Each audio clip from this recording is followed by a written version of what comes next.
نصلي ونسلم على رسوله الكريم اما بعد اعوذ باللہ من الشیطان الرجیم بسم اللہ الرحمن الرحیم۔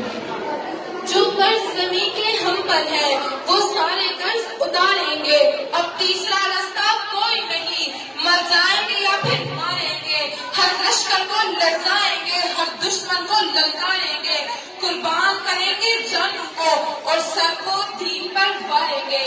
جناب والا، میری آج کی گفتگو تھرتھراتی ہوا میں تڑپتی انسانیت کی ان سلسلوں کے نام جو کشمیر کے دریچوں میں گونجتی ہیں، میری آج کی جسارت معصوم بچوں کی لاشوں کے نام، میری آج کی جرت بابری مسجد کی حرمت کے نام کہ جس کی اذانیں خاموش ہوئی، میرا آج کا جوش و بلبلہ ان ماؤں کے نام جو اپنے بچوں کے ہاتھوں میں پتھر کے ٹکڑے لیتی ہیں کہ جاؤ دشمن کے ٹینکوں اور بندوقوں کے سامنے کھڑے ہو کر یہ پیغام دو گے، ہاتھوں میں لیے ہوئے سب بھی صحیح، اگر جنگ لازمی ہے تو پھر جنگ بھی صحیح، شہیدوں کے لہو کو سرخرو اور شاد کرنا ہے، زمین سبز پہ ایک گھر نیا آباد کرنا ہے، کہ میری ماں مجھے دودھ بھی یہی کہہ کر پلاتی تھی کہ میرا مقصد میرے کشمیر کو آزاد کرنا ہے، کہ میرا مقصد میرے کشمیر کو آزاد کرنا ہے۔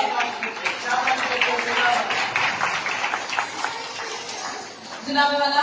1947 کا سورج برصغیر میں آزادی کا سورج بن کر طلوع ہوا، مگر کشمیر میں برطانوی سامراج کے نام نہاد حکمرانوں کی چالاکی اور ہندوؤں کی سازش آخر کار رنگ لائی اور کشمیر پر بھارت نے ناجائز قبضہ کر لیا، یوں کشمیریوں پر قیامت صبح برپا کر دی گئی۔ اور جناب والا، میں یہ بھی جانتی ہوں اس قیامت سے نکلنا ایک کٹھن عمل ہے۔ I know it is difficult task, but I still believe that there is nothing impossible in the world۔ جناب والا، آج کشمیر کی وادی آزادی کے نعرے سے گونج رہی ہے، چشموں کا پانی شہیدوں کے لہو سے سرخ ہے، آج بھی کشمیر سلگتا ہوا سوال بن کر اقوام عالم کے ماتھے پر چمک رہا ہے۔ کشمیر کے مسئلے پر عالمی برادری کا کردار مجرمانہ ہے، کشمیر کے مسئلے پر عالمی برادری کا کردار متعصبانہ ہے، کشمیر کے مسئلے پر عالمی برادری کا کردار منافقانہ ہے، لیکن افسوس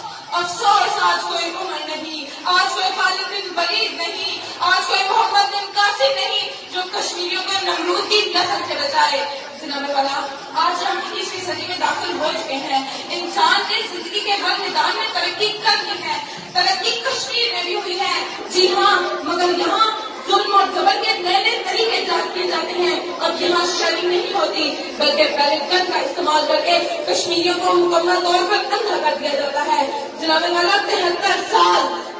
سال دوسروں پر مدد کی امید لگانے کے بعد، لاکھوں افراد شہید کروانے کے بعد، ظلم اور ستم کی چکی میں پسنے کے بعد، بحثیت قوم ہمیں اس بات کو سمجھنا ہوگا کہ اب ہماری مدد کو کسی نے نہیں آنا، جو کرنا ہے ہمیں خود کرنا ہے اور متحد ہو کر ایک قوم، ایک امت اور ایک جدوجہد کر کر ظالم کو بزور طاقت روکنا ہوگا۔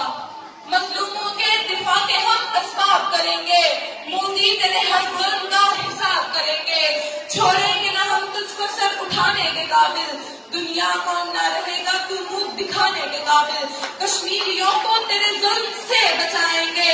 آزادی کی شمع کو دلوں میں جلائیں گے، مودی تیری تو نسل ہے غدار قوم سے، کیوں سینگ لڑا رہا ہے تو سالار قوم سے، تجھے یہ ہر میدان میں لاجواب کریں گے، مودی تیرے ہر ظلم کا حساب کریں گے۔ شکریہ۔